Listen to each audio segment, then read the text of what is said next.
I'm gonna give you a quick rundown on this. I'm sure there's 20 videos out there, but if you're in a hurry, this is it. This is a knockdown. You can still do an orange peel if you don't knock it down. Obviously the instructions are on the back. I'll just give you a few tips so you don't end up with this mess. So obviously shake it upside down very vigorously and hard, like probably 3 times as hard and 6 times longer than you would a spray paint can. That ball in there has to start going. And there's a lot of liquid in there. I don't know if you can hear it or not. You have to do that very vigorously for quite a while. I've already shaken it up pretty good.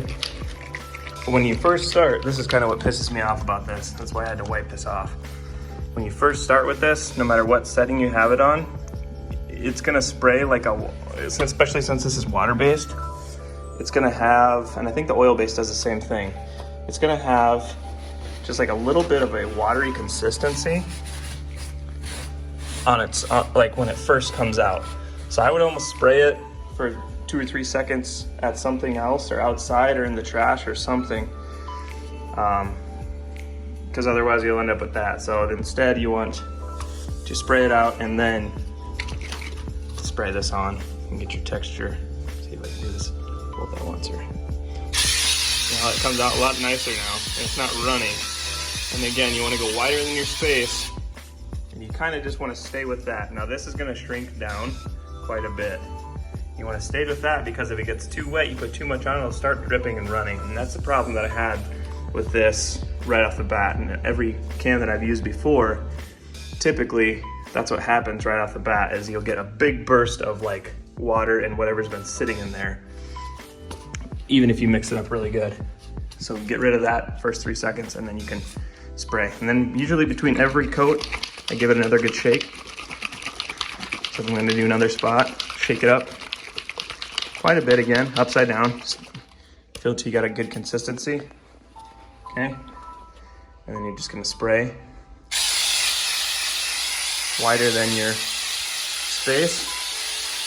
And see how you can almost see where it starts to want to run. And that's when you know you've done enough. And another tip, when it first comes out, especially when you get deeper into the can, these big globs will come out and you just touch them and they go away. That's just the first big glob that I typically will just touch it. It's like a bubble and it'll go away. You touch that at all. Otherwise, if you're gonna start messing things up, just let it dry. See how it comes out when it's dry? It looks a little different and it'll look smoother like this. It'll look a lot smoother like that once it dries up because it's gonna shrink. So hopefully that was helpful for you guys. And then obviously when you're done with it, you just wanna spray it upside down. So let's hit a spot on the wall here. Just spray it until you'll see stuff will come out and then it won't, and then just quit. Because if you keep going, it'll keep consistently spraying too upside down. So just like this.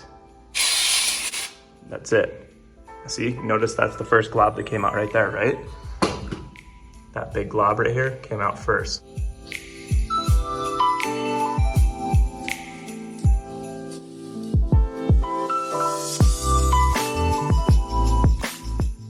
So like I said, what I just usually do, just kind of pop the bubbles to give it, see how it just kind of evens it out, gives it a better consistency and matches better.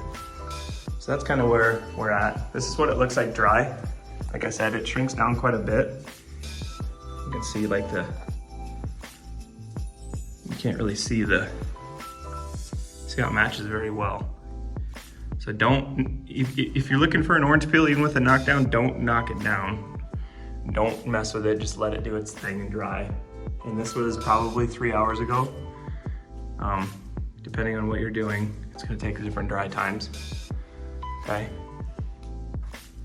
Just to give you a quick rundown of how to use these cans. They can be kind of a pain if you don't know what you're doing, and I know a lot of guys that get turned off by them right away and they swear by hoppers because you get a better consistent spray, and I agree, but this is nice for little touch-up jobs here and there. And if you know, practice makes perfect with anything. So hopefully these tips will help you guys kind of